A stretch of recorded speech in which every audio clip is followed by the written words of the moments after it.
Daniel Spínola, que veio diretamente de Cabo Verde para estar aqui conosco, para a gente celebrar. Gente, está tudo contente para amanhã estar ali hoje. É Vila de Nova Sintra.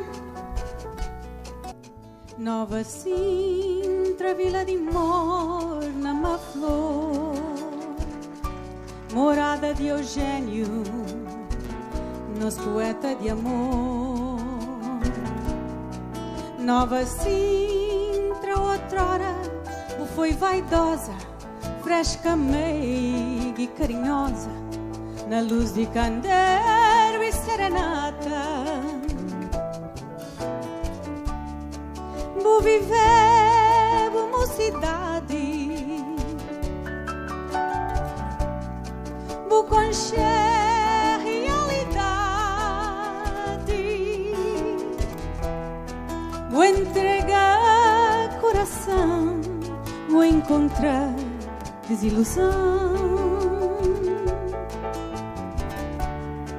vou viver com saudade. Depois de certa idade, ai, tempo de mocidade, agora só resta bediça.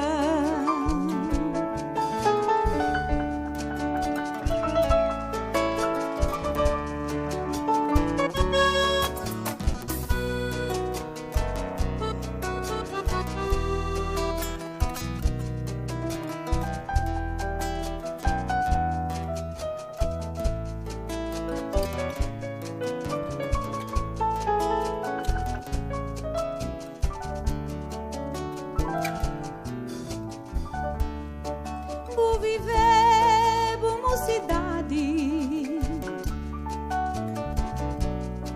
vou conhecer realidade,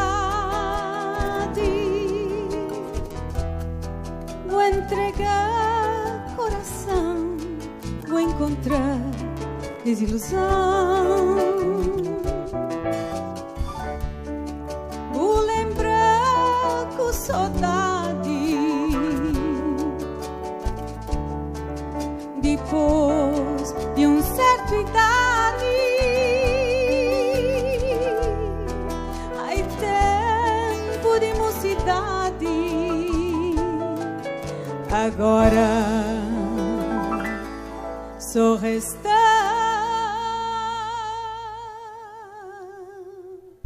bediça.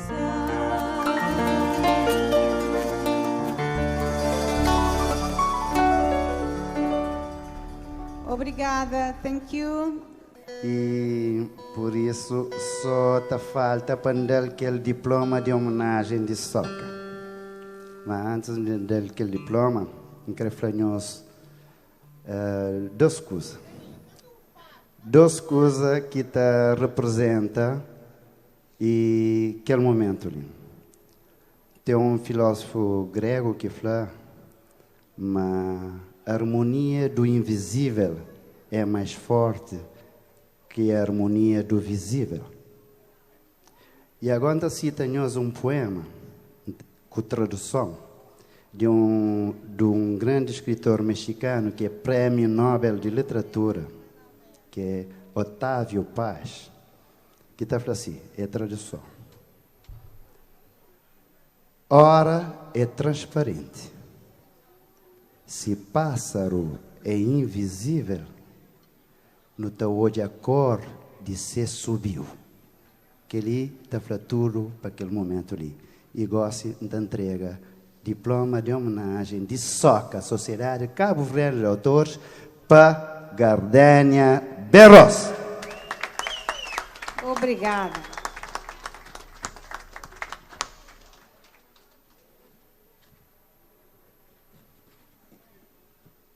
Ok, muito obrigada. Então, obrigado para o estudo, boa noite. Até a próxima vez que nos torne bem ali.